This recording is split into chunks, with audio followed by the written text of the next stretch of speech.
The moment Lucy Carter stepped into the grand estate of the infamous billionaire Victor Sinclair, she knew she didn't belong there. The walls were lined with expensive artwork, the chandeliers glittered like a galaxy of stars, and the sheer size of the place made her feel like she had wandered into a palace. Her worn-out sneakers barely made a sound against the polished marble floors as she followed the housekeeper, Mrs. Stella, through the long corridor. "You'll be expected to start immediately," the older woman said, glancing back at Lucy with sharp, assessing eyes. "Mr. Sinclair is not an easy man to deal with. Many caregivers before you have quit within a week." Lucy swallowed, gripping the strap of her old handbag. "I don't quit easily." Mrs. Stella arched a brow. "I hope that's true." For Lucy, failure wasn't an option. As a single mother struggling to raise her 5-year-old son James, she couldn't afford to walk away from this opportunity. The pay was more than she had ever earned in her life. It was the kind of money that could finally give James the stability he deserved, even if it meant bathing a man she had never met. Even if that man was Victor Sinclair, the billionaire who had disappeared from the public eye after a tragic accident left him unable to care for himself. Lucy had heard the rumors that he was cold, ruthless, impossible to deal with, that the accident had turned him into a recluse, refusing to see anyone but the staff who worked in his home. And now she was about to become part of that world. Mrs. Stella stopped in front of a large wooden door and turned to Lucy. "This is his room," she said. "He doesn't like small talk. Do what you're here to do and don't take anything personally." Lucy nodded, wiping her sweaty palms against her jeans. "Got it." With a final look, Mrs. Stella pushed the door open. Lucy stepped inside and felt her breath hitch. The room was dimly lit, massive in size, with floor-to-ceiling windows covered by thick drapes. A fireplace crackled in the corner, casting flickering shadows against the dark wooden walls. And in the center of the room, seated in a large wheelchair, was Victor Sinclair, her new employer and the man whose body she would soon be bathing. He was nothing like she had expected. Lucy had imagined an older man, frail and thin from months of isolation. Instead, Victor Sinclair was devastatingly handsome. His sharp jawline was covered in light stubble, his dark hair slightly tousled. He had the kind of chiseled features that belonged on magazine covers, not hidden away in a dimly lit mansion. But his most striking feature, his eyes, icy blue, piercing and filled with a coldness that sent a chill down Lucy's spine. He was watching her carefully, his expression unreadable. "You're the new one," he finally said, his voice deep and smooth. "Yes?" Lucy managed to say. "Lucy Carter." He didn't acknowledge her introduction. Instead, he turned his wheelchair slightly, as if dismissing her presence altogether. "Let's get this over with." She blinked. "Excuse me?" "You're here to bathe me, aren't you?" he said, his voice laced with something unreadable. "Then do it." Lucy hesitated. "Would you like me to assist you to the bathroom, or—" "I can get there myself." With that, he rolled his wheelchair toward the en-suite bathroom, not sparing her another glance. Lucy took a deep breath before following him. She could do this. She had to do this. The bathroom was more luxurious than any she had ever seen, a massive glass shower, a deep soaking tub, and heated floors that felt warm beneath her feet. But Lucy barely had time to process her surroundings before Victor stopped in the middle of the room. "Help me undress." She froze. Her heart pounded violently against her ribs.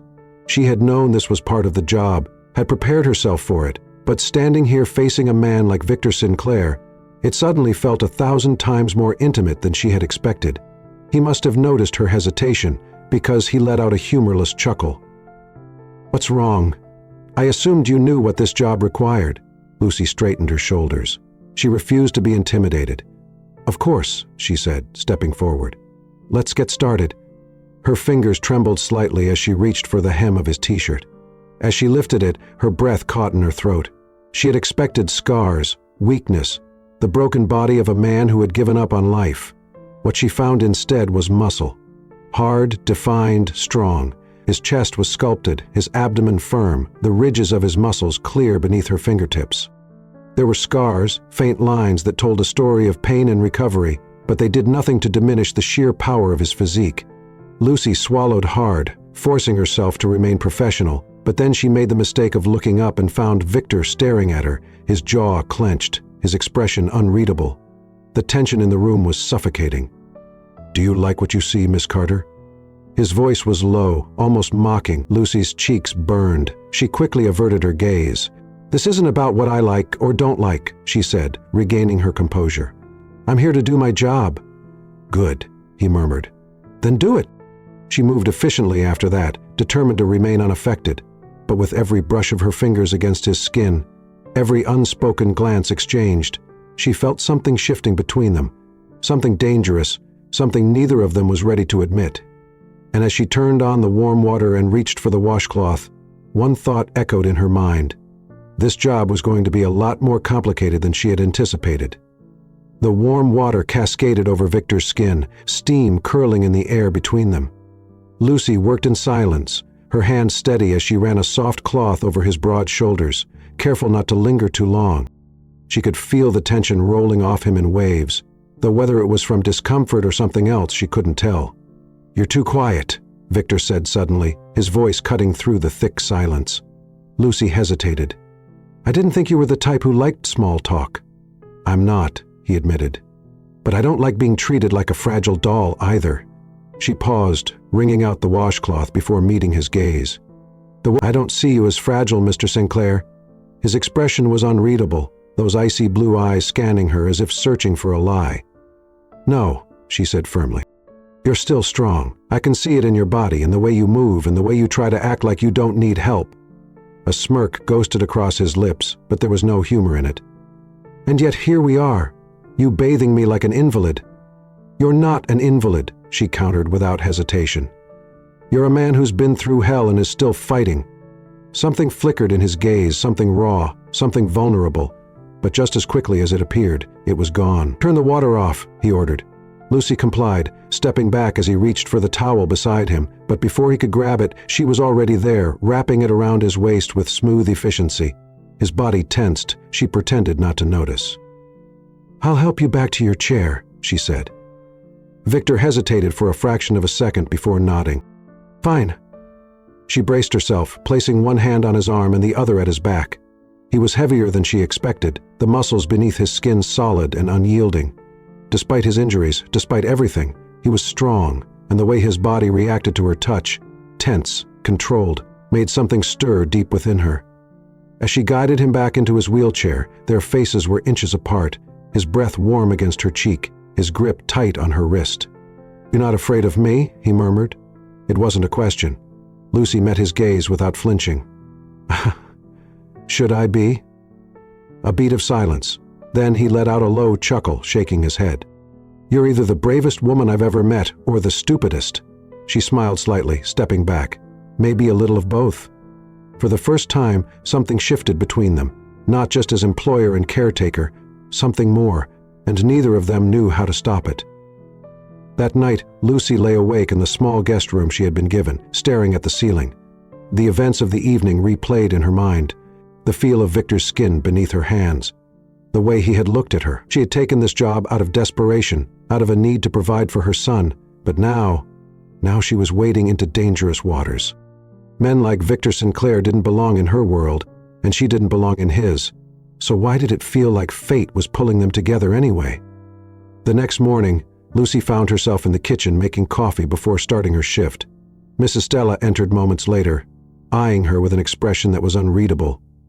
"You lasted longer than I expected," the older woman commented.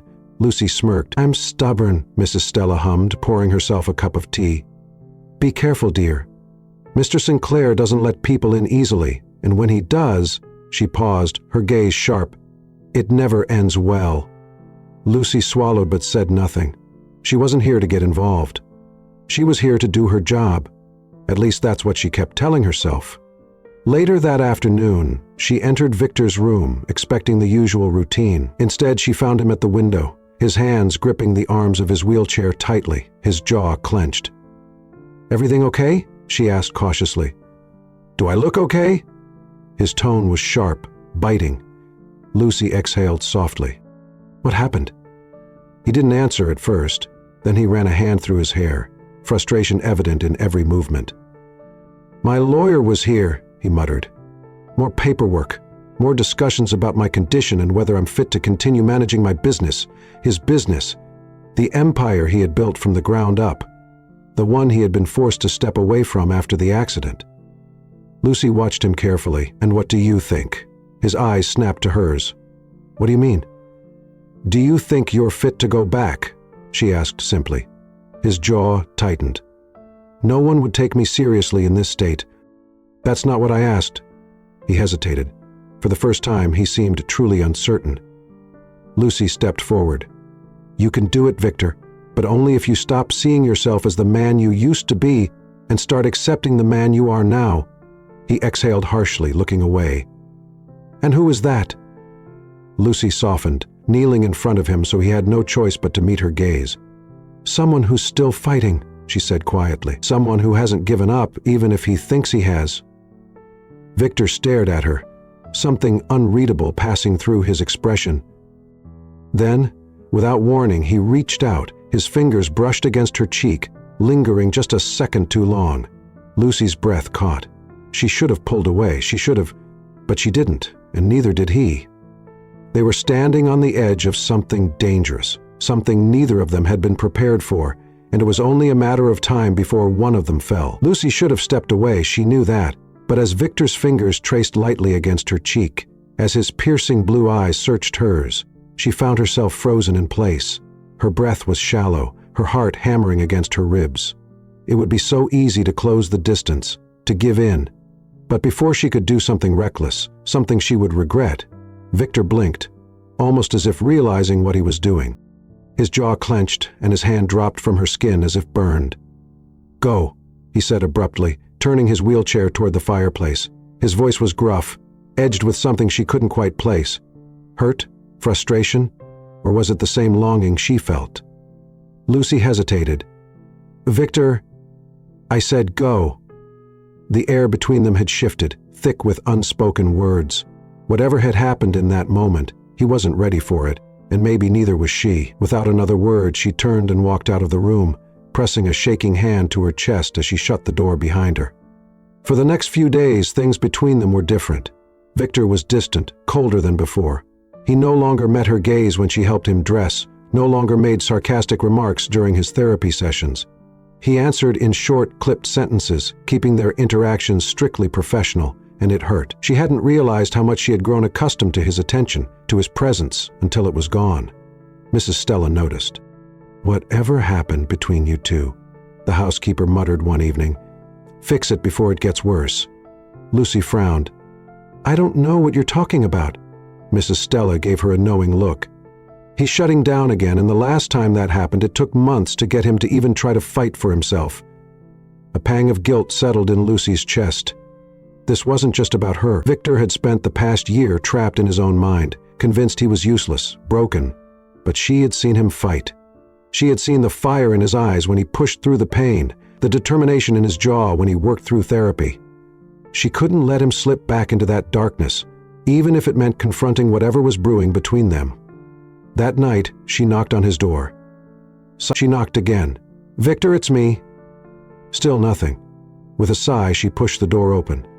He was by the window again, staring at the rain pelting against the glass. His hands gripped the arms of his wheelchair tightly, his entire body tense. "You're ignoring me," Lucy said, closing the door behind her. "I'm not ignoring you," he muttered. "I'm giving you space." She frowned. "Space from what?" Victor exhaled sharply, running a hand through his hair. "From me? From whatever the hell happened between us the other day?" Lucy's throat tightened. It was nothing. His lips twisted into a humorless smile. "Right. Nothing." She crossed her arms. "Why are you acting like this? Why are you pushing me away?" Victor finally turned to face her, and for the first time in days, she saw the storm raging behind his gaze. "'Cause I can't want you, Lucy," he said, his voice raw. "I can't be the man you deserve." Her breath caught. "You don't get to decide that," she whispered. "Don't I?" His jaw clenched. "Look at me. I can't even stand on my own. I can't give you a normal life, can't give you the kind of future you need. And you," his voice faltered, "you have a son, Lucy. You need stability, not some broken man who can barely take care of himself." Lucy's chest ached. She wanted to shake him, to make him see what she saw. "You think I care about any of that?" she said, stepping closer. You think I don't see the way you fight every single day? You are not broken, Victor, and you are not pushing me away because you think you're not good enough for me. You're pushing me away because you're scared." His throat worked as he swallowed. "Damn right I'm scared." Silence stretched between them, heavy and thick. Then finally he spoke again. "I want you, Lucy," he admitted, his voice barely above a whisper. "More than I should. More than I ever thought I could want anyone again." Her heart slammed against her ribs. "But I won't trap you in this life," he continued, his eyes burning into hers. "So if you have any sense left, you'll walk away now, before this becomes something neither of us can undo." Lucy felt the weight of his words settle deep in her chest. He was giving her an out, a chance to leave before she got too close. Before he got too close. But instead of walking away, she reached for his hand, threading her fingers through his. "I'm not going anywhere, Victor." His breath hitched, and in that moment, something inside him shattered. He tugged her forward, his other hand gripping her waist, pulling her down into his lap. Their lips met in a slow, aching kiss, one filled with every unsaid word, every denied feeling, every moment of tension that had been building between them for weeks. It was raw, it was desperate, it was everything, and it changed everything. Lucy hadn't meant for this to happen. She had come to this house for a job, a paycheck, a way to give her son the stability he deserved. But now, she was in Victor Sinclair's lap, his hands gripping her waist, his lips pressed against hers in a kiss that left her breathless. Everything about this was wrong, and yet she couldn't pull away. His touch sent fire through her veins, his lips demanding yet hesitant, as if he was afraid she would vanish the moment he let go. But Lucy wasn't going anywhere, not this time. Her fingers tangled in his hair, pulling him closer, deepening the kiss. She felt the sharp inhale he took, the way his body tensed beneath her. For so long he had convinced himself that he wasn't a man anymore, that his injuries had stripped him of his power, his identity. But right now, he was just Victor, a man who wanted her, and God help her. But she wanted him too. Then suddenly Victor tore his mouth from hers, his breath ragged. "Lucy!" His hands tightened on her waist as if he was struggling with himself. Oh, she knew that if she didn't stop this, if she didn't force herself to be rational, they would cross a line neither of them could undo, and she wasn't ready for that. So she placed her forehead against his, closing her eyes. "We should stop." He let out a shuddering breath, his fingers brushing against her skin. "I know." Neither of them moved for a moment. They just sat there, breathing each other in. Then Lucy slowly pulled away, climbing off his lap and putting much-needed distance between them. She wrapped her arms around herself, avoiding his gaze. "I should go." Victor's jaw clenched, but he nodded. "Yeah." She turned to leave, but before she could reach the door, his voice stopped her. "This doesn't change anything," he said, his voice hoarse. Lucy swallowed hard before glancing back at him. "Doesn't it?" She didn't wait for an answer because deep down, she already knew. The next few days were tense. Lucy tried to keep her distance, tried to pretend that nothing had happened between them. She focused on her tasks, kept their conversations brief, avoided lingering in the same room for too long. But Victor was watching her. Every time she entered a room, she could feel his gaze on her, burning, intense. He didn't say anything, didn't acknowledge what had happened, but he didn't have to. It was in the way his fingers tightened around the arms of his wheelchair whenever she was near, in the way his jaw clenched whenever someone else spoke to her, in the way his eyes darkened whenever she avoided looking at him. It was dangerous, and yet neither of them seemed capable of stopping it. One evening, after she had finished cleaning up, Lucy went to check on Victor one last time before heading to bed. She found him in his room, staring at himself in the mirror.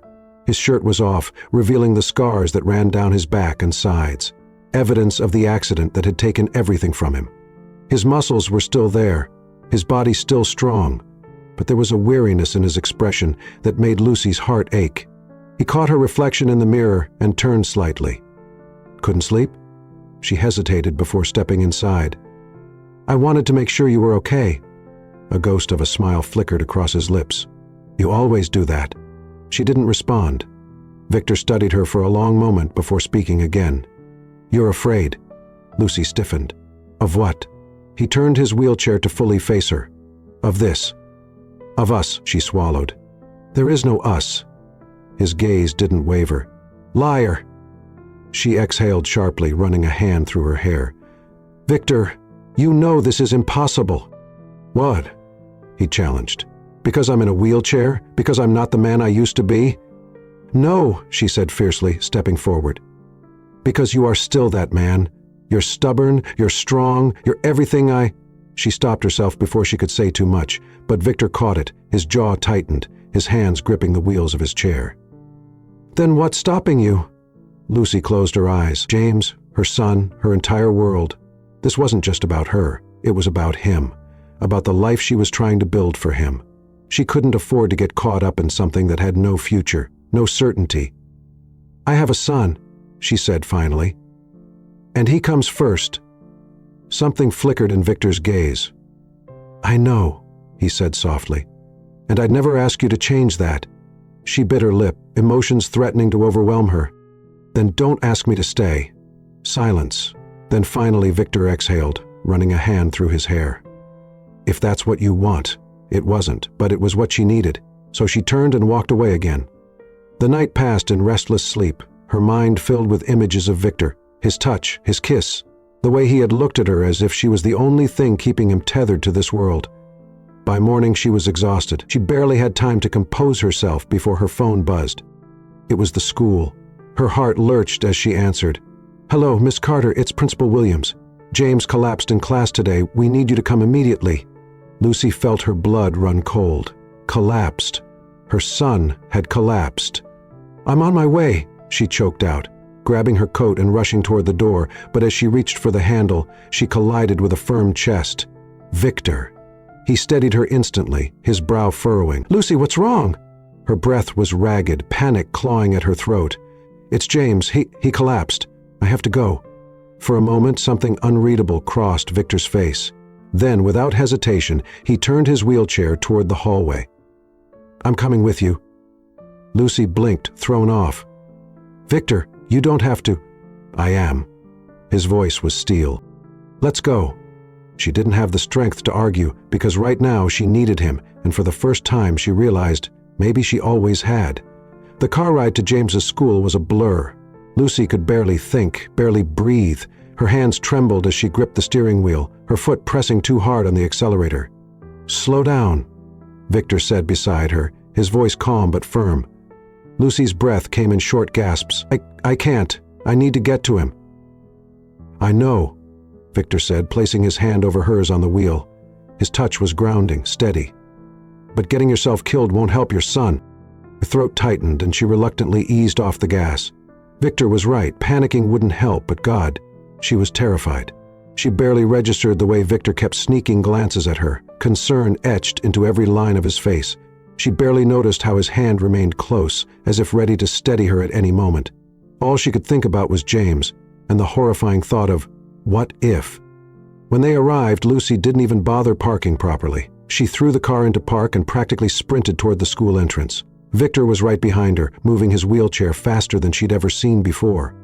The school nurse met them at the front office, her expression tight.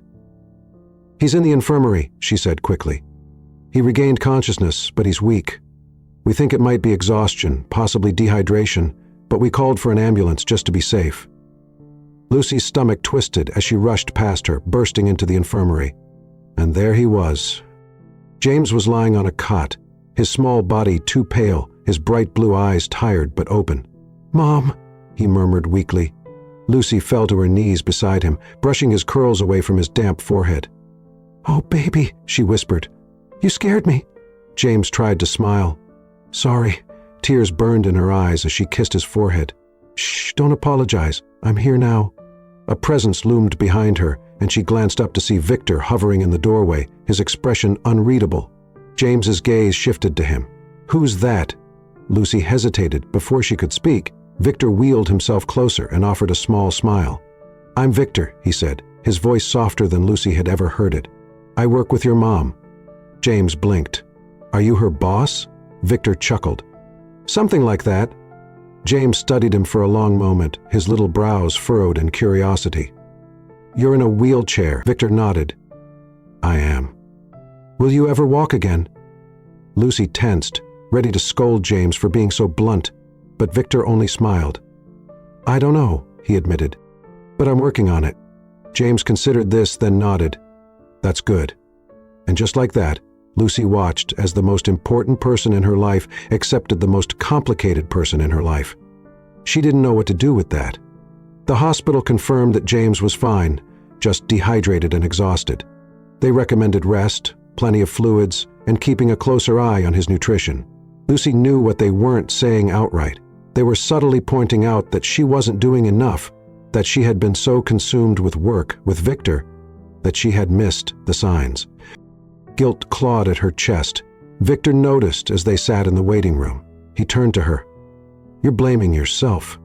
Lucy let out a humorless laugh. Of course I am. I'm his mother. I should have known something was wrong. Victor shook his head. You're doing the best you can. She swallowed. Is it enough? There was a long pause. Then Victor reached out and took her hand. For him, he said, his voice low, yes. Absolutely. The warmth of his touch sent a shiver up her spine. She should have pulled away. She didn't. That night, Lucy stayed by James's side, holding his little hand while he slept soundly. She should have gone to bed. She was exhausted, drained in every possible way, but she couldn't move. Not until Victor wheeled himself into the room. I figured you'd still be here, he murmured, watching her from the doorway. She sighed. I don't want to leave him alone. He's not alone, Victor said. He has you. Lucy looked up at him, her heart pounding in her chest. Victor, don't! He interrupted. Don't say we can't do this. Her breath hitched. He wheeled himself closer, his eyes burning into hers. Because I know we can. She shook her head, but he kept going. I see the way you look at me, Lucy, the way you try to push me away, but you can't. She closed her eyes, willing herself to resist him. I can't risk this. James. I know, Victor said, his voice softer now, and I swear to you, I would never do anything to hurt him. She opened her eyes, and what she saw in his face, raw, unguarded, real, shattered every last piece of her resistance. Slowly, cautiously, she leaned forward, and Victor met her halfway. Their lips met in a kiss that was nothing like the first. This wasn't desperate, it wasn't reckless. It was right. And for the first time, Lucy allowed herself to believe that maybe, just maybe, they could be something more. The kiss was different this time. It wasn't rushed, it wasn't stolen in the heat of the moment. It was deliberate. Victor's lips moved slowly against Lucy's, as if savoring the way she fit against him. His hand cupped her cheek, his thumb grazing her skin, igniting something deep inside her. She was the first to pull away, breathless, her forehead resting against his. We shouldn't be doing this, she whispered, though her voice lacked conviction. Victor exhaled, his fingers still tangled in her hair. Then tell me to stop. She closed her eyes, knowing she couldn't. She didn't want to. For so long, she had convinced herself that love was a luxury she couldn't afford, that her life had no space for something so fragile, so unpredictable. But Victor was different, and no matter how hard she tried to fight it, he had become important to her, to both of them. A soft rustling from the bed made her jolt, and she quickly turned to see James stirring in his sleep, his small hands clutching the blanket. Reality came crashing back in. She pulled away from Victor, her voice shaky. We should talk about this later. Victor studied her, his jaw tightening. He understood what she wasn't saying. Not now, not yet, but he wasn't giving up.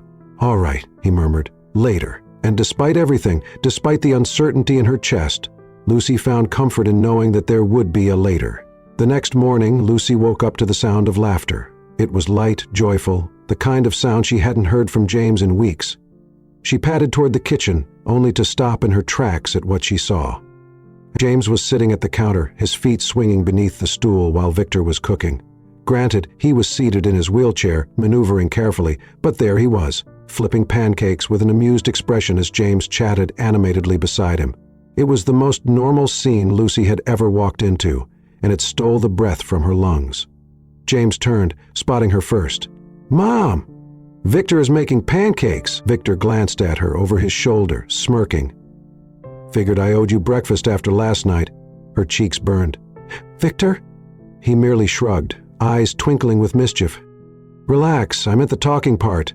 James squinted between them. Why are you guys acting weird? Lucy cleared her throat. We're not. You totally are. Victor let out a chuckle, setting a plate of pancakes in front of James. Eat, kid. Less talking, more chewing." James huffed but obeyed, and Lucy took the seat across from him. She still wasn't used to this, to having Victor be part of their mornings, their routine, but she liked it more than she should, and that terrified her. Later that day, Victor pulled her aside. "We need to talk," Lucy sighed, rubbing her temples. "I know. They had been dancing around this for too long." Victor took a breath. "I meant what I said last night." She knew. She had seen it in his eyes, had felt it in his kiss. "But I need to know where you stand, Lucy," he continued. "Because if this is just something temporary for you, if you don't see a future here, tell me now." Her chest tightened. She had spent so long running from her feelings, from the possibility of something more. But looking at him now, at the man who had fought his way back from the darkness, who had opened his home and his heart to her and James, she knew she couldn't keep running. "I don't want this to be temporary," she admitted, "but I'm scared." Victor nodded, stepping closer. "So am I." She swallowed hard. "This isn't just about me, James." "I know," he interrupted softly. "And I want to do this right, for both of you." Lucy's breath hitched. "Victor, I love you," he said, his voice steady. "And I know this won't be easy. I know we'll have a lot to figure out, but I want to try. I want us." Tears pricked at her eyes because she wanted that too. More than anything, she let out a shaky laugh. "You're really bad at giving me reasons to walk away, you know that?" Victor smirked. "Good, because I don't plan on giving you any."